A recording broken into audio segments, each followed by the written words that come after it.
السلام علیکم ورحمۃ اللہ وبرکاتہ۔ آپ دیکھ رہے ہیں یوسف پوائنٹ۔ آج ہم آپ کو لے کر چلیں گے اسلام کی سب سے پہلی مسجد کی طرف، جس کی بنیاد خود نبی کریم صلی اللہ علیہ وآلہ وسلم نے رکھی، مسجد قباء۔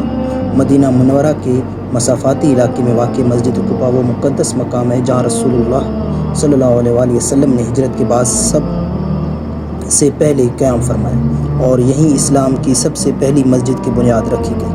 احادیث مبارکہ میں مسجد قباء کی بہت عظیم فضیلت بیان ہوئی ہے۔ رسول اللہ صلی اللہ علیہ وآلہ وسلم نے فرمایا، جو شخص اپنے گھر سے وضو کر کے مسجد قباء آتا ہے اور وہاں 2 رکعت نماز پڑھتا ہے، اسے عمرے کے برابر اجر ملتا ہے۔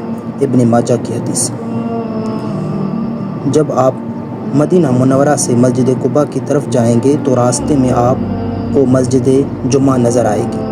اس کے قریب ایک نابینا صحابی کا گھر واقع ہے جہاں نبی کریم صلی اللہ علیہ وآلہ وسلم نے 2 رکعت نفل نماز ادا کی تھی۔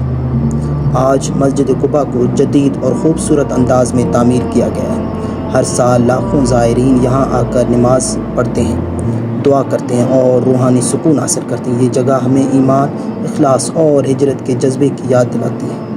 جب آپ مسجد قباء پہنچیں تو 2 رکعت نفل نماز ضرور ادا کریں اور یوسف پوائنٹ اور اس کی ٹیم کو اپنی دعاؤں میں یاد رکھیں۔ وہاں آپ کسی سے معلوم کر کے اس کنویں پر بھی جا سکتے ہیں جہاں حضرت عثمان نے غنی رضی اللہ تعالیٰ عنہ کی انگوٹھی کی تھی۔ اسی علاقے میں ایک اور مسجد بھی واقع ہے جہاں نبی کریم صلی اللہ علیہ وآلہ وسلم نے فجر کی نماز ادا کی تھی۔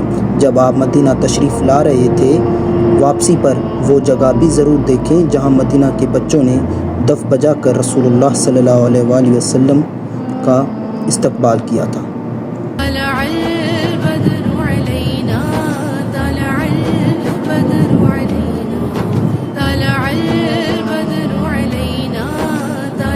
اگر آپ کو ویڈیو پسند آئے تو یوسف پوائنٹ کو سبسکرائب کریں، ویڈیو کو لائک کریں، شیئر کریں تاکہ اور لوگ بھی مسجد قباء کی برکتوں سے واقف ہوں۔ اللہ ہمیں وہاں نماز ادا کرنے کی سعادت عطا فرمائے، آمین۔ یہ ایک مختصر سی ویڈیو ہے مگر جامع ہے۔ آپ ایسی اور ویڈیو دیکھنے کے لیے ہمارے چینل کو لائک، کمنٹ اور سبسکرائب اپنے دوستوں کے ساتھ شیئر ضرور کریں۔